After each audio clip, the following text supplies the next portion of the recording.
ama sa penin tuni change ya support in ball zinga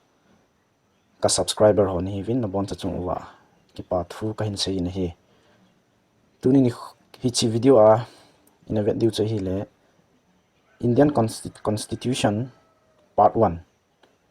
sunga hi ipp umam ip het the umam ip phat chom pi the umam ti pa hi chi video a hi na video hin tin hi chi video sunga in a lut masang vin video masapen first video ka hin si ma chun constituent assembly ahong ki sip do dan ahong ki form do dan iti kuma ahong ki form do ham ti ho chu koi chu na lam ka yam ti pa chu first video chu na sevin second video achun drafting committee ho Dr. Ambedkar lam kai na India Constitution ahin sip dan ho le ahin sip do dan ho chuteng le parliament ahin pu lu wa discussion ane wa assembly in pass ahin bol dan ho chu hi chi second video achun in a vevin to a hi third video a hi chi constitution hi chi India dan pi ana sip do ho chu apart wise apart dung zu ya bu he le na le hin hi ja chu apart wise all in a say diu in a kihil diu a hi ti pa chu video ilut masang wa chom nang ta ga se hin ana lut leo han part 1 name and territory of the union ana veleo han India, that is Bharat, shall be a union of state akitin he cha hi la do thei ni au min hi India, that is Bharat cha hi a country min a sei na hi na sting la bana hi shall be a union of state ati cha hi type of polity na polity uch ipi dam ti pa cha sei do en hi hichi akhat na pa India, that is Bharat hichi hi anaveleu hen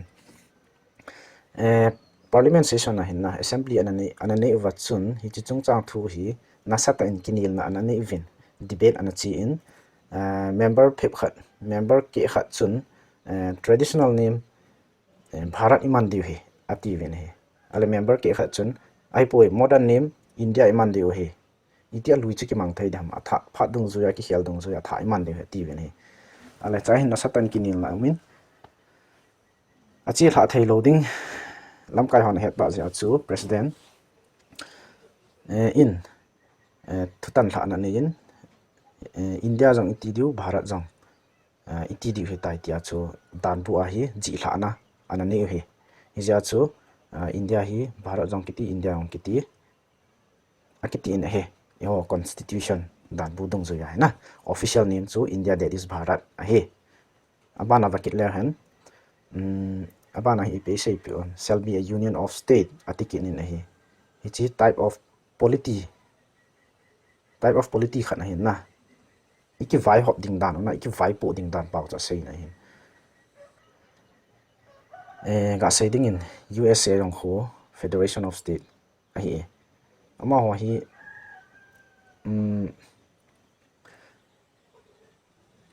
country asip do masang wa cho state nyaw cha he kiloi khom wa he chi akiloi atum tuma he state tia he anom wa hin he chi hong kiloi khom wa unit khat asim do wa he chi asim do na wa ko na cha sui a hin kai wa a hin tunia ko na he union khat hi diu hi tai ati wa he cha ko na cha hong kiloi khom wa union khat asim wa country khat an sim do he ja jong chu United States of America ki tiu he na ahin la ho India hi Vietnam hi le India mi te hi independent imu masang wa chu hitia chamun munai chen jing wa i chen naw mun cha chu independent chamthat gal isat chu wa i isat wa ko na chu chamthat imu wa independent imu wa ko na chu constituent assembly ki se wa assembly chun dan hin sima hi chi dana chu ai tia hi ki vai po diu he union of state ki ti diu he ti khat chu ji hla wa cha ko na chu India polity pa chu hong chi a hin hi chi chu hin Federation of State kitilowa Union of State zo kitiu he aji chu hi chi chu hi na hi chu ting le union of state ki ti hin na thu hi na sa ta khat jong ane yin hi ipizia chu union of state ki ti ang ti le chu thu sim chu sei ta ven hi che cham thak gal in sa no thano ko na chu union of state tampi hong ki loi khom union of state ki ti hin na chi pa chu drafting committee lam kai na ko na hitia cha ahin lungial hitin ki bol le hoin ti khat na chu ahin ji o hin sting le assembly in hi chi union of state ki ti hi thu hi na khat lo akoi event hi chi pi ham itia le state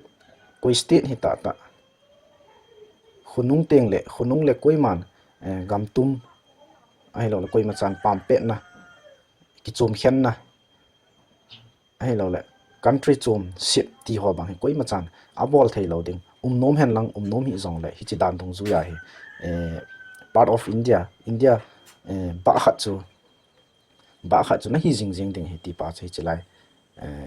chilai dan pa hin thu hi na thu kan na dan khat ane hi ga sai ding in Maharashtra state jong ho ma ho hang to vin revenue yong na sa ta ne vin power ane revenue power ane vin hi ja chu ki ho hi sovereign country ai lo gam tu ma ki vai po thei ka hi ta ve ati vin a hi le hi chilai dan thin aphal lo ja chama ho gam tum asip thei lo na chiting le to ongoing ai lo la tu din mona ibetel I am ho zong hin sovereign country adel hin na hi chaw zong hi chilai dan hin aphal lo hin na ama ho zong hin ja chama ho zong hi tu ni chan gi hi chi dan om ta ja chu ki phal pi lo he ti pa long chu iga sei be he chu ting le article 1 tung zu ya hi India territory hi category thuma classify ga bol the hin territory of state hi 28 state omin hi na 28 state a omin hi cha ga he thei ding kha chna Union of India ti teng le UT zo se hi include lo he ama wang territory of India hin ti teng le hin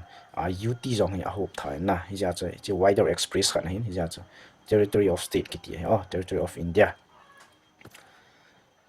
che teng le union territories hi 8 union territories in evin hi chi 8 union territory ho chu Andaman and Nicobar Island, Puducherry, Lakshadweep, Daman and Diu, Dadra and Nagar Haveli, Delhi, Chandigarh, Jammu and Kashmir, Ladakh. Hichang hi India Union Territories ahin. Chuting le hi chi sungai ga se be no ma chu territory of state iti teng na ama he state hi center in a control lo hin ama ho hi atum kitile ama ho he a power ki hop dong zo ya he chief minister in a controller ma ho he state center in direct nga a control lo he ama wang UT union territory se kiti teng le center in direct nga a control he na dan le mo na ima zo se cho center a kona ki control a he ti pa cha ki hit na hi in teng le classify thuma i hop ngal je chun territory acquire ki hi ahung hlung ding phat le ni khuwa hi itabang ito diu ham ke pon na India han gal han kisan han lang gam khat to chu acquire hin kila yeng le hi chi i ho territory of India he jaw sa yeng thei he na ja chu chi jong hi classify khat na ki koi he example achi so ga la lew han Sikkim ho bang jong kho tha kila hin independent zo na chu teng le Goa jong kho independent zo na kila hin na hiti cho hin hiti ja chu territory acquire ki tia hi iga hap mo he classify thuma ki ho ma he abanin article number 2 hi anavekit lewan hichi article number 2 hin India gam hop sunga zawlo gambe chom khat la lut na thei power hi anei na he article number 2 hi ga sim do lon admission hello establishment of new state that are not part of the union of state akitin hi chi article 2 dung zu ya hi ana velew hen vet sanan india te hin akinai pi gam khat to gala aki sat pi wa hi chi aki sat pi teo chu azo wa gambe neu khat to ala pi zo lew hi chi gambe chu article 2 dung zu ya hi state tha sim do jeng the hi chu teng jong le ga vele hen vet sa an example a india ocean vela island khat to koiman ato phalo khat chu article 2 dung zu ya hi to pha ema gam hop sunga kisim jeng the hi chu jong le country khat to win agam pheng azu nom kha le hi chi article dung zu ya hi cho to jinga india gam ho ma kisim tha jing the hi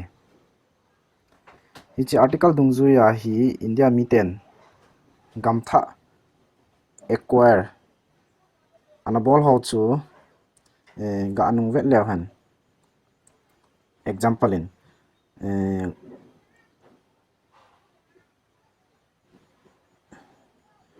Goa Portugal akona Portugal te akona kilapin Sikkim wang hi lama ho hi hungzaw nom tabang hi na India pa na zaw nom je wa chala du na anakini hin sting le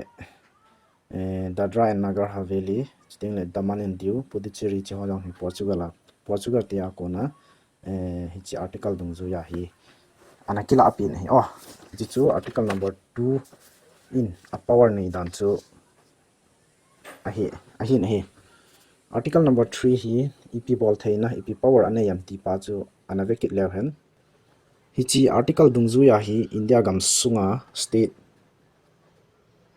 territory sunga state ho na boundary ho chule union territory ho hi ep hi chi article ep bol thaina power umem anavelew hen internal boundary readjustment bol the hi oh internal boundary ho readjustment bol theina power na ti pa chu ane in his khat na vele han state khat boundary ake ele the chu jong le ke jong ake ne au thei ki hi ani na vele han state min jong ki khel the hi athum na state khat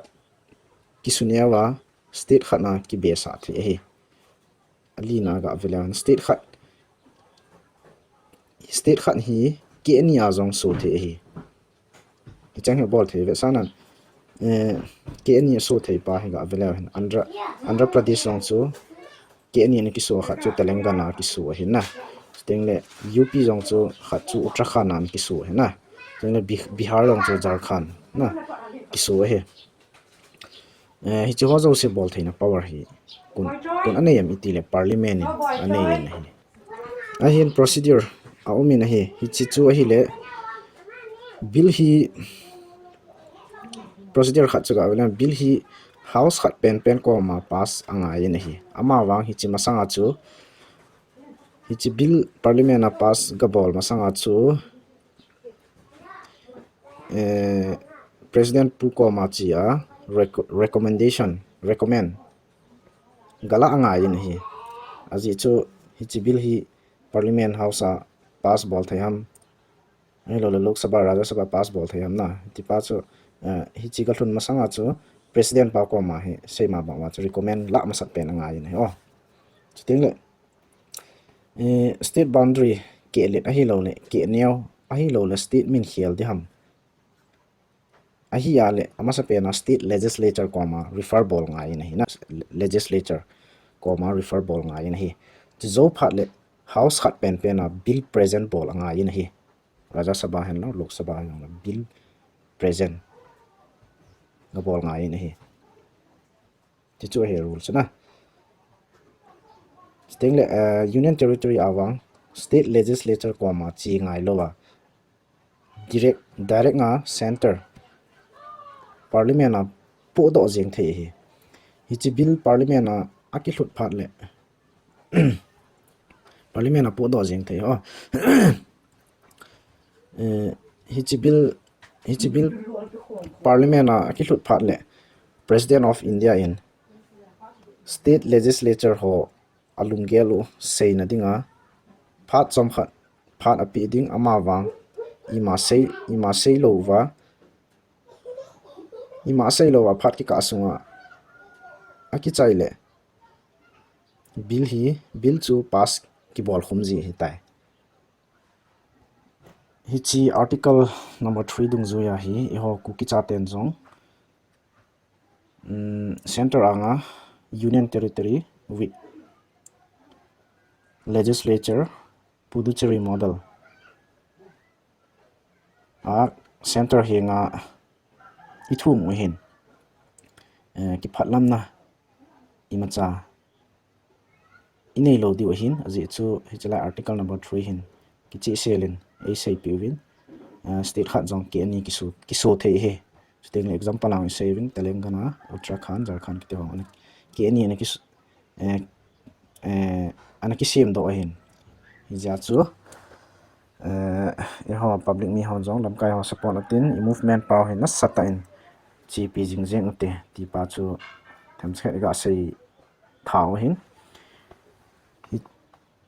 ichi video adingin hichan hin na khom kha ta hotin aban video ananga akin hotin iphat chon piwa hile lungse ten like chiting na subscribe chiting na comment ho hin bol ute kakipai na bon chavin